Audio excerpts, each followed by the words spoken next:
is Sam Feltham, and welcome to Expert Interviews here on Smash the Fat. With me today is award-winning journalist and entrepreneur of the world's best free online magazine, Man v Fat, Andrew Shanahan. How are you doing, my man? I'm extremely good, thank you, Sam. That was a great build-up. Yeah, I'm becoming better and better at that. I should start doing boxing matches and wrestling matches and stuff like that. I'm now going to live up to the billing that you've given me and say something vaguely interesting, which is going to be interesting. Let's try that. Yeah, fingers crossed, fingers crossed. Now, you've kind of had an interesting story over the past few years. So tell us how you kind of got into the health and fitness industry and how you ended up launching Man v Fat. It was a bit of a strange route into the health and fitness industry in that I started primarily from journalism.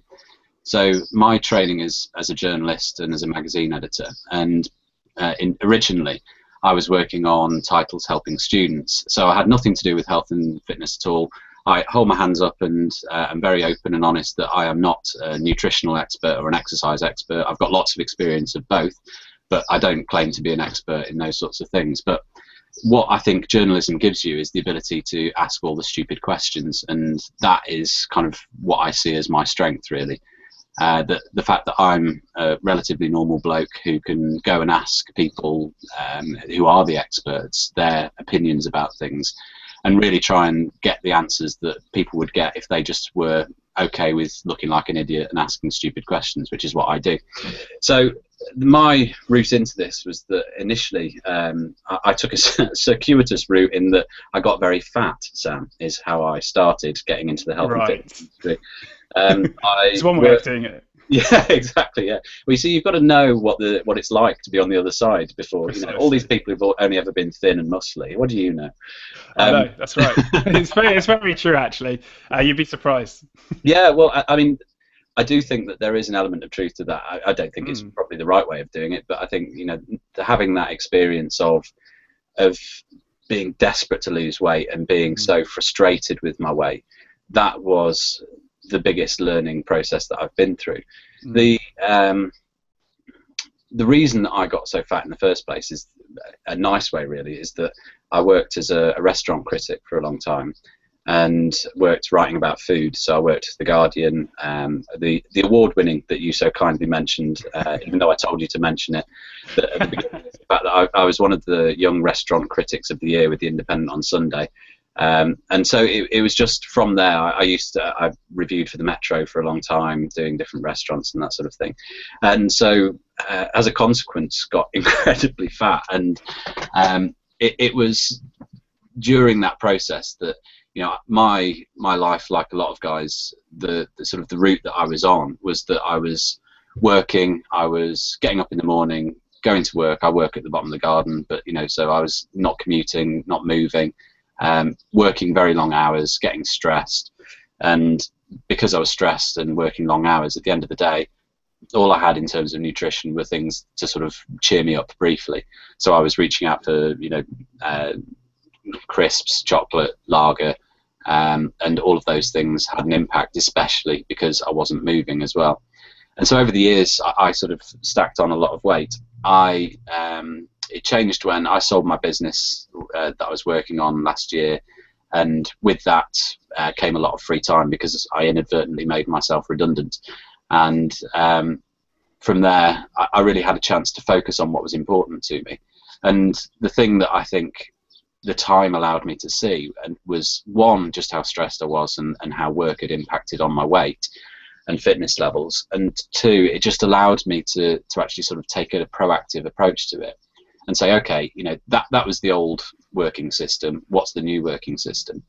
And so I built a lot of exercise into it, started eating. You know, I think one of my beliefs is that, generally speaking, we all know what healthy eating is.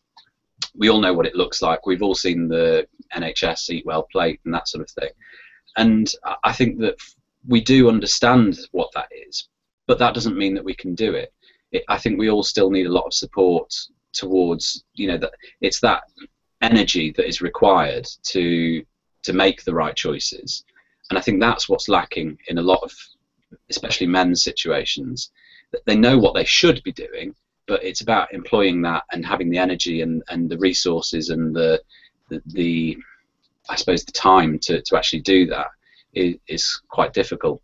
So as I was losing weight, I didn't lose weight through any sort of, I think I followed government guidelines was what I did to lose weight. I stopped drinking as much as I was drinking. I moved an awful lot more. I ate a balanced, healthy diet, and that for me was what did it. You know, I lost weight relatively quickly, and I mean I've still got a little bit to go, but it sort of all came off fairly drama free. I mean, I've dieted and sort of gone up and down with my weight my whole life, so I do know. I've done Weight Watchers, Slimming World, and all sorts of crazy diets. I've wrapped myself in cling film, I'm not proud to say, and tinfoil. So, you know, all of those things that you sometimes try out of desperation, because surely somewhere with the geniuses at NASA they've developed a quick fix by now. And so I lost the weight, and the real entry into the health and fitness industry for me, and especially nutritional, it was that I was just aware of how little support is given to men, and how much need there was really for men to get support, and especially for me the really useful thing that we can add to the sort of the health and fitness industry is championing men's weight loss, because there are endless number of experts and people who can give you the advice, but there's very few people who actually champion and support and just sort of cheer on. And I think that for me, that's one of the main things that Man Be Fat can do and have a positive impact on. So as a result, I lost the weight, started up Man Be Fat, and it launched beginning of the year. We did a crowdfunding campaign which raised over £9,000, got support from people like Jamie Oliver and the British the Dietetic Association, National Obesity Forum, and people like that. And it just seemed, I'm sure you sort of you've seen with projects of your own, sometimes you have to put a lot of weight behind a project to get it moving forward, and then other times you will put a little bit of weight and it will just fly off into the distance. and that is exactly what's happened with Man Be Fat. I think it's an idea whose time has come. I think that there are a lot of men out there who want and need the support, and I think Man Be Fat is answering that need. So we've launched Man Be Fat. It's a website and a monthly free digital magazine for guys, and that's where we are. Awesome. Yeah, as I said before, it's a kind of a fascinating journey that you've been on, and this has been kind of in the making from when you started losing weight. How many years ago was that? Well, I've sort of done it in stages. I think June 2011, I sort of realised that everything was not right, and that was where I started this process of understanding, okay, it's because I'm stressed at work and eating terrible food, and started losing from there. But it was really, we sold the business in beginning of January last year, and from there it sort of came off a lot quicker from there. Absolutely. So this has kind of been three years in the making, really. You clearly got serious passion for it. So what is kind of Man Be Fat going to be contributing to the health and fitness industry, kind of for normal blokes just wanting to get rid of the gut a little bit? Yeah, good question. My experience of the health and fitness industry is that primarily for men, I think it views men in a very skewed way. I think it doesn't quite really understand the way that they think or what they do. And I think that there are two sides to it. So I think currently there is the men's health, get fit, get ripped, get muscly. Action man type. Yeah, exactly. And it always, I think, you know, I've spoken to lots of guys about this since, and they all feel similarly frustrated that there is this entity out there that can sit on newsagents' shelves with the big blazoning headline saying six-pack in 3 weeks. And you know, it is such a fallacy, it's such a lie, it's such a cheat that, you know, but it's one that there's that never-ending question: do they lie to us because we want to be lied to, or is it vice versa? Do they? So for me, that's one end of the spectrum. And And you know, go back to June 2011. I was kind of 16.5 stone, probably BMI way up in the sort of late 30s. To say to someone like that, 6 weeks to a six-pack, how? You know, I mean, not without medical intervention and some kind of bona fide miracle. Yeah. It can't be done. And I think that, but because it's that one end of the spectrum, men sort of see, okay, well that's how you do it. So we're on this never-ending quest for this, you know, the next gadget or the next, you know, this special process that can somehow deliver on those promises, without actually examining the promises themselves and saying that's what's fallacious, that's what's nonsense. So that's at one end of the spectrum. And then on the other end of the spectrum, you have the diet industry as a whole, which is almost exclusively female focused. And I can understand why. I think it's bad news for men and for women, because I think it's promoted as a female space. You look at the Diet Coke man, he is a man for a reason. It's because diet is what women do. You know, they recently launched Coke Zero, didn't they? Because, you know, that's Diet Coke for blokes. Because I'm not going to buy a diet product because that's a bit weird, you know. But I'm not a woman, you know. And I think that's awful for both genders, really.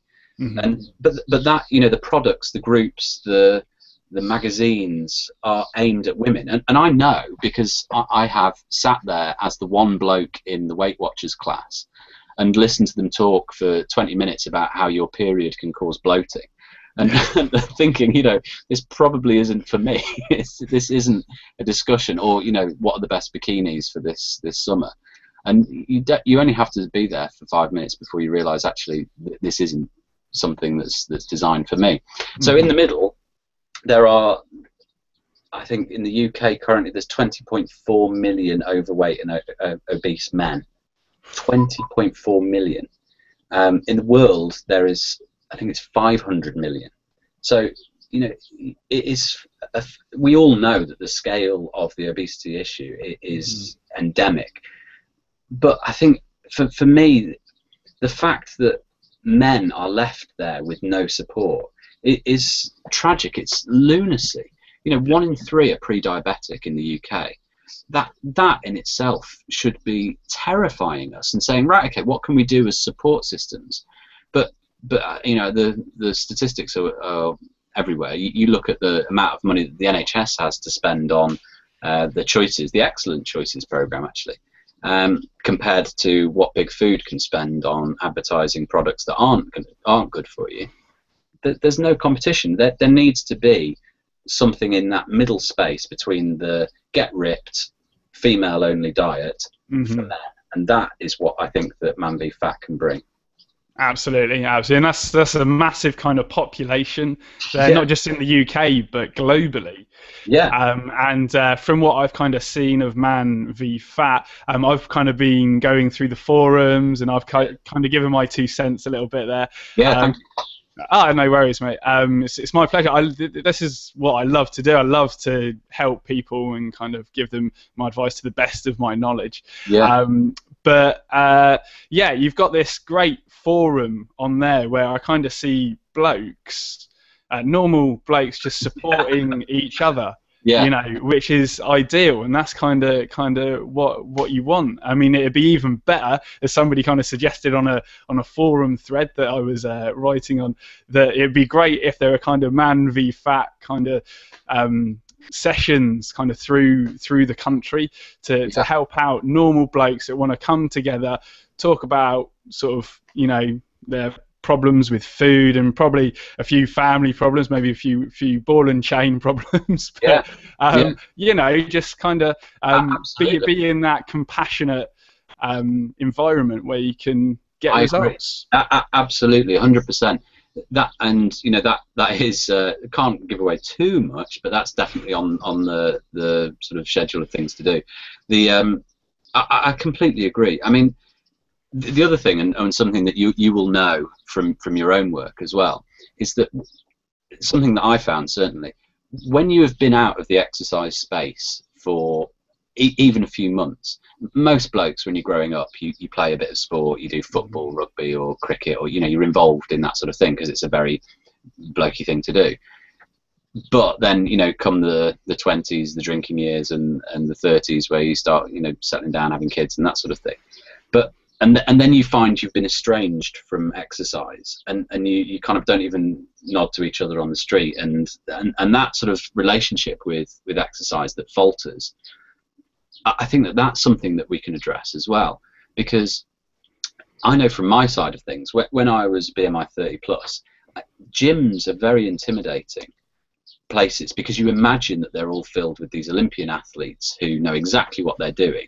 You're going to walk in there wearing the wrong stuff, sweat over everyone in a tidal wave of just grossness, and you're going to feel like you don't know what you're doing, and some complete, you know, beefy bro is going to walk over to you and tell you that you're holding the dumbbell, or you're sort of benching a dumbbell or something, and it's that sort of sense of not feeling comfortable, I think, that we can really address, especially through a group, because you know, there are so many things. One of the things I started doing at the beginning of last year was working with an excellent personal trainer, and he was instrumental in, because I felt like I had to go to someone personally and actually say, look, you know, take me under your wing, remind me what exercise is, but just don't kill me, basically. And through doing that, it really helped. I had, you know, I still work with him to this day, and he is phenomenal, and you know, I owe him an awful lot, and that, I think that's something that we can help guys with, is that sort of gently easing themselves back into exercise, because you soon find that actually after a few, you know, even a month, your confidence suddenly returns, and you feel like, you know, actually I could go and try you know, Brazilian Jiu-Jitsu course. I could go and work out at a Zumba class. We've got a guy on the forums who does Zumba and loves it. And that sort of thing, I think, is only accessible once you've had that gentle introduction and realised that you're not going to fall over dead. Yeah, absolutely, and kind of having that encouragement is what a lot of blokes need, because like kind of the stress of family life, work life, and then the added pressure that the kind of conventional men's health and fitness magazines are kind of still promoting, even though, as you say, there are 20 million, just over 20 million blokes out there that are overweight or obese. So you know, where on earth is the help for these people? And it seems like it's coming from you, Andrew. Yeah, I know. Yeah, it's that is actually the problem that we are confronted with now, is that, you know, we are of the people. We only exist because we were crowdfunded, and I'm very aware of that. And you know, my remit is to those people. Who I answer to is those people. But we have done this first phase where we have overwhelmingly seen that there is a demand for what we're doing, and the next section, the next sort of challenge, is actually taking that out to a wider audience. And as I say, unfortunately, I am sitting on two very big announcements which I can't share. So you'll just have to believe me when I say we're patient. got that in hand. It's all okay. Absolutely, yeah, absolutely. Trust me. It's fine. Yeah. I know what I'm doing. I may not look like it, but I know what I'm doing. Absolutely. But sort of in the meantime, until those big announcements come to fruition, what can people do to kind of get involved in the Man v Fat community? Yeah, great question. I think the key thing is just to try it. The reason that we are free is because we don't want a barrier to entry. We don't want people to say, oh, well, I'm not going to try it because it's £3 for the magazine. Also, one of the things, I don't know, you've probably seen this yourself if you play with iPads or Android tablets or anything like that, is that the magazine apps are a real swizz, because the app themselves is free, but then you have to buy the issues within the app. So you download it all thinking, oh, great, I'll have a read of that, and then realise that you've got to pay something ludicrous like £4 for a magazine. It's not the same for Man v Fat. It's completely free. We do have a pay what you want policy, in the sense that, you know, obviously we are a money making concern. We're a private company, but equally we feel that has to be at the reader's discretion. If you feel like we are giving you some benefit, fantastic. You know, chuck a couple of quid in the pot. But so what I would say is just get involved. Just try it. You can do it all anonymously. You can do it all on your iPad. You don't have to go into a newsagent and reach up for a magazine which says I am uncomfortable with my weight. You don't have to tell anyone you're doing it. You can log onto the site using Facebook, Twitter, or Google. We don't post anything back to your wall or anything stupid like that. You can use an avatar that isn't your face. That's fine. I do. Mine's a dog drinking wine. So go for it. And from there, I think it's just about, when I was overweight, my experience was that I was very, very interested in finding out about something. I didn't want to tell anyone I was interested, and I certainly didn't want any outward signifiers such as a subscription to Man v Fat magazine landing on my doormat every month. But I was very interested. So it can be your private shame. Open us on an incognito tab in Google Chrome. It's fine. We don't mind. Just go in, have a look, read, and what you will see is exactly what you said. Is that one of the things that I'm proudest of is that the forum and the community is so supportive. It is, more than anywhere that I've seen, I think, on the web. That there is a real. Actually, there's a couple of others that are really good as well. But I'm really, really proud of what we're doing, because these are guys who are all facing the same problem, and they are all helping each other, and they are all cheering each other on, and sort of aware, and just things like people asking each other how the weigh-in went this week, and that sort of thing. It's there is a community of people there who are ready and willing to engage with you. You can lurk. We've got thousands of lurkers. That's fine. That's the internet. So join, lurk, read it on your own, pursue it on your own, or become part of the community and realise that there are an awful lot of people who want to see you succeed, because they want to succeed themselves. And I'm very, very passionate that it's not something that's difficult. It's not something that is complex scientifically. It is not something that requires a great deal of equipment. It's not something that needs an excessive amount of your time or energy. It's just understanding that simple principle of energy in versus energy out, and looking at ways of playing with that as a concept, and saying, okay, well, my energy in, clearly at the moment, if I'm overweight, is vastly exceeding my energy out. How can I reverse that? That's it. It's the spoiler that should ruin the $4 billion diet industry, because the whole thing is tap dancing around that single fact that we as humans, everyone, every single person, we have amazing losers from around the world. Amazing losers are our success stories in the magazine. And that around the world, men feel exactly the same if they're overweight, and they can all lose weight in exactly the same way by changing that ratio of energy in to energy out. You don't have to do anything else. That's it. Absolutely. And telling people that, I think, really frees them up, and just sort of simplifying it. You don't fine if you want to pursue Weight Watchers, Slimming World, Paleo, whatever you want to do. That's all fine and to the good. But you don't have to. You can, there's a guy I know who more or less did his calorie deficit exclusively on junk food. Over time, he learned that wasn't a particularly enjoyable way of living, but he did it. And people can do that. So it's up to you to create your own diet plan, is my feeling. And there are lots of tools out there, MyFitnessPal, Lose It apps, some really, really good tools these days that really, 5 years ago didn't exist. And I think that they're fantastic things that empower men to take this fight of them versus fat and win it. Absolutely, and that's the thing that I kind of get across from Man v Fat, is that it's not kind of following one way. It's allowing people to kind of explore all the different options in terms of how to lose weight and be healthy.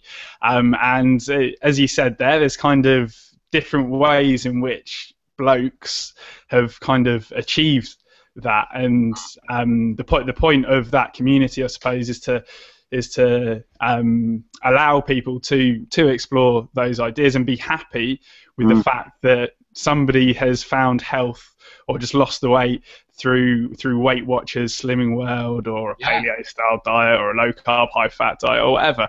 As long as people have kind of lost some weight and are feeling healthy, that's kind of cool. Exactly. I mean, it's analogous with the situation with religion, in that, you know, there is so much dogma, unfortunately, surrounding different diets, and people will sort of, you know, I get it every single day is a discussion on Twitter where someone's trying to drag the argument down onto the mat so that they can talk about their favourite macronutrient ratio. Yeah. And you just think, you know, that is so futile. Forget all that. Forget, you know, if you want to pursue it, and in time you probably will, because it's fascinating, and because it's learning about how you fuel your body and what you know, how you can make yourself go further and faster, and that is interesting to anyone. But you don't need any of it. It's so, I think it's the simple messages, especially with the multiple, you know, we have what we call an agnostic diet approach, which is that people can lose weight in many ways. All of them are based on the calorie in versus calorie out principle, because you know, if you're doing an exclusion diet, the reason that they're excluding something is generally because it helps you to sort of sit underneath your calorie total. And I think from that side of things, it's actually quite freeing, and that's one of the nice things about being outside of, you know, I was saying about the diet industry on this end, saying to women, you know, and really sort of focusing their marketing messages on them. These guys in the middle haven't had any of those messages directed at them, really. So there is a huge number of questions, and also, you know, questions which potentially to you and potentially to me might seem like quite sort of basic and naive questions, but then why would they know? Because no one's ever at school, girls are told about this sort of stuff. In magazines from, you know, 12 onwards, girls are given the principles of dieting and told about the new diets, and, you know, horrific things really from a media point of view. But men aren't. We are left alone to play sport and until you're in your 20s. So there is still this section in the middle, these guys, the 20.4 million guys in the UK, who potentially, you know, have no idea about why they're overweight, have no idea why, you know, drinking. There's so many mistakes that these amazing losers make in the beginning that a woman just probably would never make. Like, there's one guy who was speaking to you for issue 3, and he said he was drinking 3 litres of Pepsi a day. Yeah, I know. And to be fair, that's what he says now. He's like, can't believe I did. But he said he thought it was a refreshing drink that as a sort of pick-me-up. So he just had kind of like his drink on his desk was a glass of Pepsi. Other brands of cola are available, obviously. But through the day, he worked out that was roughly giving him about 1,500 calories before he even started eating. Yeah. So, you know, and he said the weight went on so quickly, so unbelievably quickly. Not and obviously, surprised. Yeah, I mean, there's so many things around insulin response there, and just, you know, he's learned them all now. But at the time, he saw the adverts for Pepsi. He lives in Calcutta, and he said it was round about this time that McDonald's, KFC, and a few other fast food joints started opening up in Calcutta. So he was eating there as well, because no one was giving him that information about. He wasn't equipped with that basic information that women get from birth, seemingly. Yeah. And I think that it's weird, because sometimes you get these questions, or you get a request to cover a particular topic in the magazine, and you think, blimey, you know, that's really like kind of back to basic stuff. But you understand why that's necessary. Yeah, absolutely. Because as you kind of said there are blokes out there who these basic messages haven't been marketed towards or targeted towards, and, you know, they got no idea. No. And that's incredible. 3 litres of cola. Yeah, I know. Wow.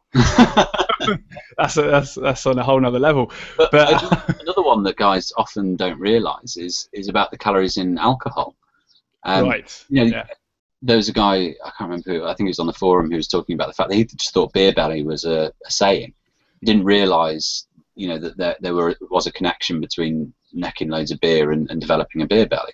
And to an extent, why would he? It's not like, you know, exactly. There isn't calories on the side of tins of lager. So at what point would he have if no one was actually saying to him, look, you know, there's a hell of a lot of calories in a pint of Stella, why would he know that?